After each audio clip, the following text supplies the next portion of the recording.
Am I the a-hole for telling my mom I am successful despite her, not thanks to her parenting? For context, I, 31 male, have a brother, Paul, 33 male, who is a screw-up. He's a felon, breaking into people's homes to steal valuables. And in general, Paul has no work ethic, no drive to improve, no moral compass. He's rude, cruel, and uneducated. I, on the other hand, have a PhD from my country's top university. And I started my own company, which is now employing 5 people full-time plus myself and my significant other. Our lives, our mother, Mary, 63 years old, favored Paul strongly. The greasy wheels get the grease principle. I could bring home perfect grades, and Paul all failing grades besides one barely passing grade. And Mom would fall over herself congratulating Paul and buying him a new iPod, while my grades barely get me a nod of acknowledgement. I worked jobs after school ended summer, only for my salaries to be stolen by Paul to buy weed, and Mom always gave him a pass. Our mother is a very warm woman, and I can tell that she wanted to celebrate even the tiniest achievement of Paul's to encourage him, and she didn't have the heart to punish/discipline either me or my brother. But in the end, it screwed over both Paul and me. Paul was taught that Mom will always bail him out, and that stealing is consequence-free, until the actual police was involved and not just our mom. I have been slowly unraveling with my therapist all the ways in which being essentially wallpaper my whole childhood led me to having attachment issues, intense anxiety, abysmally low self-worth, and an unhealthy habit to both bury myself in work and always feel like a failure no matter how much I accomplish. Then Mom called me today to invite me to a big party to celebrate Paul getting a job. It's unskilled, in retail. By now, I fully expect Paul to be fired, or just decide to stop showing up less than 1 week in. I told Mom no, because we live in different cities and it's not worth celebrating that mediocrity. It led to a heated conversation, and eventually her telling me that I need to give back because I'm prosperous. I shot back that I work to earn all I have, and with a mother like her, it was an uphill battle. She told me she always supported me, and I told her what I typed above, and hung up angry. She texted me I'm sorry you feel that way and that I'm still welcome to Paul's party. I've been pacing and restless. Was I an a-hole? Now for the top comments. Not the a-hole. It sounds like you reached your limit, and you're trying to set better boundaries for your own mental well-being. Definitely discuss with your therapist how you're feeling about what you said. Maybe they can give you a suggestion of how to address your mother in the future. I will. Therapy's Friday and it's gonna bother me until then, but I will absolutely address it with my therapist. If you haven't already, I suggest emailing your therapist what happened ahead of time, so they know what you want to address at a session, and or writing out what happened. It can help you relieve feelings and make sure you remember what you wanted to bring up. Hope the session goes well and helps you. Not stay home. I'm sorry you feel that way is a BS answer. You feel that way because of her neglect. And you're right. Celebrating him getting a retail job that you believe he'll lose in a short time is meaningless. If anything, further contact with either your mother or Paul will encourage them to start asking for things. She's going to expect you to allow your brother to bleed you dry just like she did. I think you're better off cutting both these people entirely loose. Not stay home. Your standards are higher and it would benefit you to stay away and visit Mom and the family on a different day when they aren't celebrating Paul. It'll put you in a bad mood while that's going on. I've been quietly trying to avoid seeing Mom when Paul is around, but it's hard because he still lives under her roof, and the distance means that each travel to see Mom is a tall affair lasting days. I rarely see her these days, and the pandemic just worsened what was already happening. Next story is titled, Am I the a-hole for telling my 24 male twin sister 24 female that she no longer has a brother? So I had a fiancé 24 female and I just knew she was the woman I'd spend my life with. She was great in every way. Her and my sister clicked greatly and they became best friends, which was huge for me because my sister and I were best friends as well. So I'd go on double dates with her and her now husband. I found out my fiancé was cheating on me and blew up on her. She cried and said the usual stuff, but I was destroyed and called off our engagement and broke up with her. She ended up getting in a relationship with her affair partner, which stands to this day. Afterwards, before I blocked my ex and everything as I simply forgot, I saw her post on Facebook a picture of her new boyfriend happily hanging out with my sister and her then fiancé. I got angry at my sister and told her I thought it was wrong for her to do that. I know that she's a grown woman, but I thought that she would be mad at her too, especially since we are so close. I mean, we are twins. She tried to explain to me that she loves me more than anyone, but that she cherishes her friendship with my ex and didn't want to let either of us go. I ignored her after that and she called me. We went back and forth, her trying to plead with me and me angrily refusing to see her point of view. I then told her, have fun with your new friendship. Don't contact me again. I'm done with you. And then blocked her and my ex and everything. Since then, I moved from our old apartment and have gotten a new one and changed my number.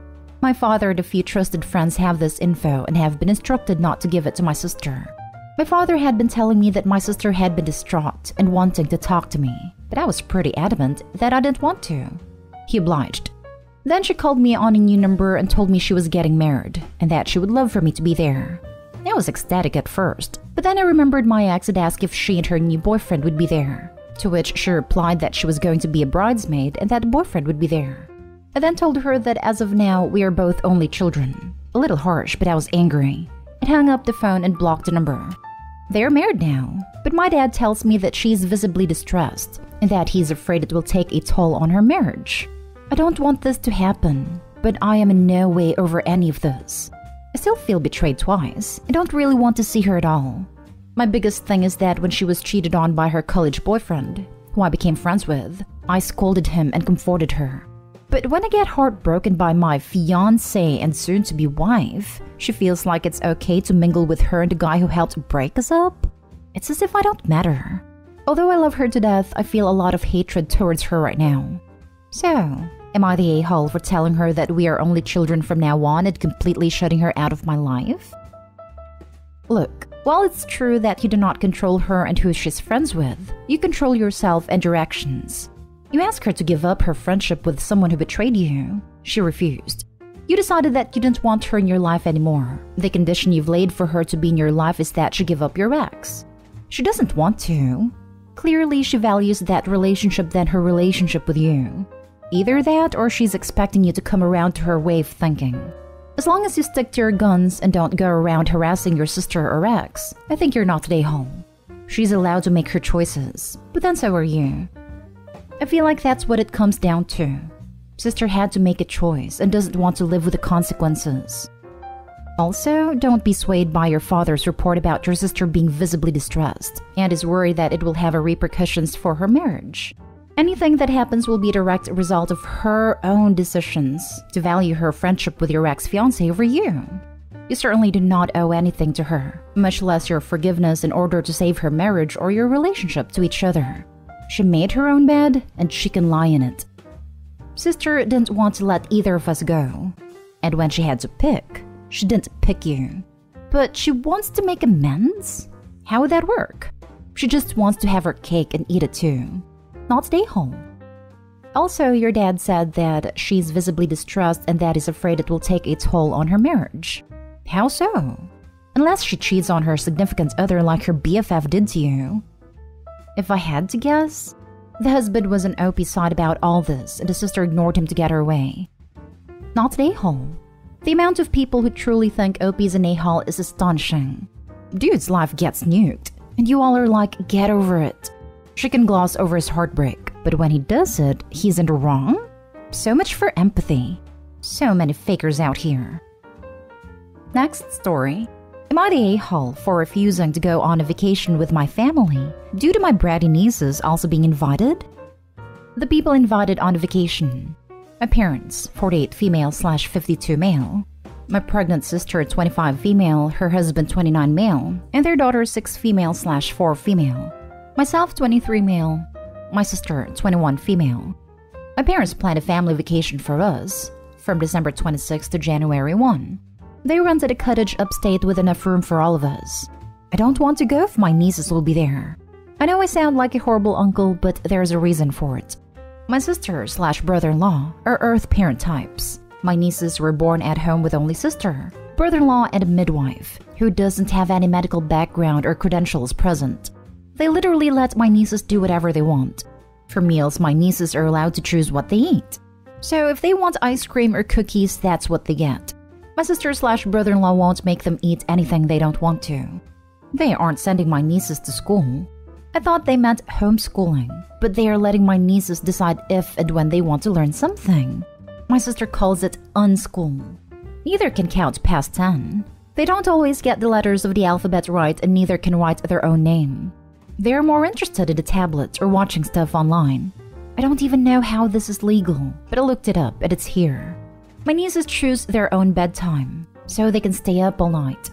They sleep with my sister/brother-in-law and can't sleep without their parents there, so all their sleep schedules are messed up. They can't stand to be away from sister to the point they follow her to the bathroom. My sister can't even go to the store without them or there's a tantrum. They are glued to her. My brother-in-law can get away with a few hours. One time we went skating, and it was just cold enough to be slightly uncomfortable. My niece didn't want to wear a coat, and my sister/brother-in-law didn't make her. They said she would experience the natural consequences of her actions, but she was 3 at the time. They've never been to a doctor. One of them purposely broke a neighbor's window, and my sister/brother-in-law don't do forced apologies, so niece didn't have to apologize to the neighbor. One of my nieces threw a tantrum because I wouldn't give her my coffee. My sister/brother-in-law made more and gave it to her and said they can have whatever they want. I should have given her mine. It's hard enough for a few hours. I can't take a week in an isolated cottage with a single satellite TV, no internet, no cell phone reception. The cottage has a landline phone, and cold weather with only one vehicle for all of us. If my nieces weren't going, I would love something like this though. My work always closes between Christmas and New Year's, so I can't say I'm working. At Thanksgiving, I told my parents I have no plans before they ask. I declined without saying why, and upset was an understatement at my parents' reaction. They are pressuring me to go because everyone else said yes. Does it make me the a-hole for declining? They're not happy. Now for the comments. Not only should you not go, you should tell them exactly why. Leaving that part out is the mistake. Tell them, stay home, have a nice vacation, the end. Not stay home. Let them experience the natural consequences of their actions. Yeah, they're setting their kids up for failure. Shaking my head. Not stay home. Dude, imagine not sending your kids to school, and then also not teaching them skills and raising them to be addicted to their phones at a young age.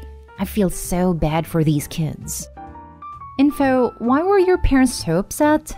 Do they think that the girl's behavior is okay, or do they simply want every one of you to be miserable together? My parents don't seem to be bothered by my nieces at all. They're upset because they wanted this to be family time together. If my nieces weren't there, I would love something like this. I think they're hurt because I'm the only one who declined and my work is closed, and they know I don't have prior plans, so there's no reason in their minds. Not stay home. That sounds like a terrible situation to be stuck in. That also sounds like child mistreatment. Those kids deserve medical care and proper schooling, and they are being set up for failure when they enter adult society. I literally can't believe the people who do this to their children. In my opinion, it is extremely abusive. Denying children any stability at all is a truly terrible thing to do. These are not going to be healthy or capable adults in any way, even before the fact that they literally have no education or social skills. I seriously hope state governments step in and make this illegal and start cracking down and checking records. I'm not opposed to properly done homeschool, but it seems like most people now aren't doing it correctly at all. They just stick their kids in front of a screen for 2 hours a day and leave it at that. I don't understand how you can do that to a human. Now for the last story. Am I the a-hole for not carrying on a tradition my family started with my step-family? My mom died 8 years ago. She had me, 17 female, my sisters 14 female, 12 female, and my brothers 13 male, 11 male, with my dad. Dad is remarried. His wife has 2 kids of her own, 10 female and 9 female, and together they have 2, 3 male and 1 female. When I was born, Mom bought me a necklace. Not a super fancy one, but something that could be customized and added to, and she added each of my siblings. And when they were born, they got them too, with all our names on them. We all have them. We all wear them. It's something special for us. A few months ago, my sisters noticed my baby brother's necklace and asked him about it. He explained it was a necklace our mom gave each of us and was a tradition we had as siblings. This brought up questions about why they and our half-siblings were never included. My dad asked me about it when he remarried, and I told him it was something I wanted to continue with the steps. He left it there. His wife did bring it up several more times, and ultimately was unhappy that I didn't want to keep it alive. Because I was always my mom's helper with them for my siblings, it was seen as changing the tradition if I didn't want to be part of it. My dad and his wife ended up getting a different thing to symbolize the blended family. But the question ultimately came back to the tradition started by my mom. My dad asked me the other day why I didn't want to continue the tradition with a step family. I told him it didn't feel right to me to continue my mom's tradition with people who are not my mom's family. He asked if that was the only reason. I admitted to him that I love my siblings more, and if I'm honest, I'm not sure love comes into the relationship I have with the steps or halves. That I don't feel very strong emotions for my step or half siblings, and I see even our future adult relationships differently. He told me he was glad I was honest. Yesterday, his wife cornered me and told me her girls are still upset we didn't keep the tradition, that they feel unaccepted, and like they're not true siblings and we're not a true family because I didn't want to do it for them. She then said my influence has my siblings feeling the five of us are more bonded to each other than with the steps and halves. She said not wanting to continue it shows that I'm okay with hurting people, and that it makes me a very cruel person. Am I the a-hole? You are not the a-hole.